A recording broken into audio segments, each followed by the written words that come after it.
ঈশ্বর নারীকে তৈরি করছিলেন, কিন্তু অন্য সব কিছুর তুলনায় নারীকে গড়ার ক্ষেত্রে সময় বেশি লেগেছিল। এই কাল বিলম্ব দেখে এক দেবদূত জিজ্ঞেস করে বসলেন, হে ঈশ্বর, তুমি নারীর বেলায় এত সময় নিলে কেন?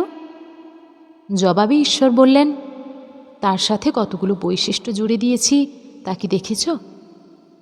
সে সকল ধরনের পরিস্থিতিকে মানিয়ে নিতে পারবে।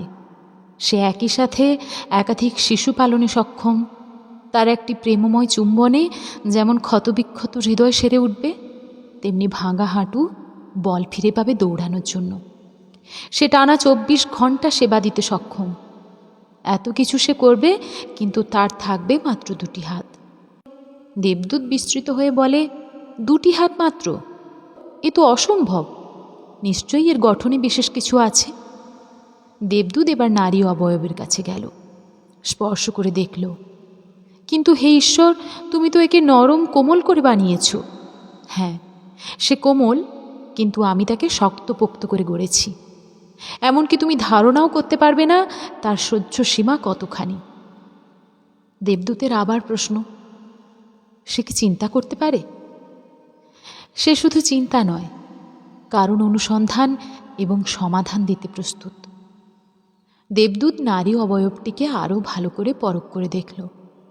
হে ঈশ্বর, এ তো ছিদ্রযুক্ত। ঈশ্বর তাকে আশ্বস্ত করে বললেন, চিন্তা করবে না বৎস। চোখের কোণে যে ছিদ্র দেখছ, তা থেকে জল গড়িয়ে পড়বে, কখনো আনন্দে, কখনো দুঃখে, কখনো গর্বে, কখনো তীব্র যন্ত্রণায়।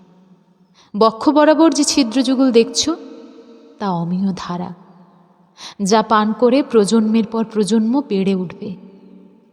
আরও যে গিরিপথ দেখছ, সেখানে রেখেছে হিমালয় সমান রহস্য। দেবদূত এবার অভিভূত। ঈশ্বর, তুমি সত্যিই গুণী। এত কিছু এই একের মধ্যে সাজিয়ে দিয়েছ। একজন নারী তবে বিস্ময়কর বিষয়। হ্যাঁ, অবশ্যই নারী বিস্ময়, এবং তার ভালোবাসা হবে নিঃস্বার্থ। দেবদূত বলল, তাহলে একজন নারী সব দিক থেকেই পরিপূর্ণ? ঈশ্বর বললেন, না, সে পরিপূর্ণ নয়। এরও একটা অপূর্ণতা আমি রেখে দিয়েছি, আর তা হলো সে প্রতিদান চাইতে জানবে না।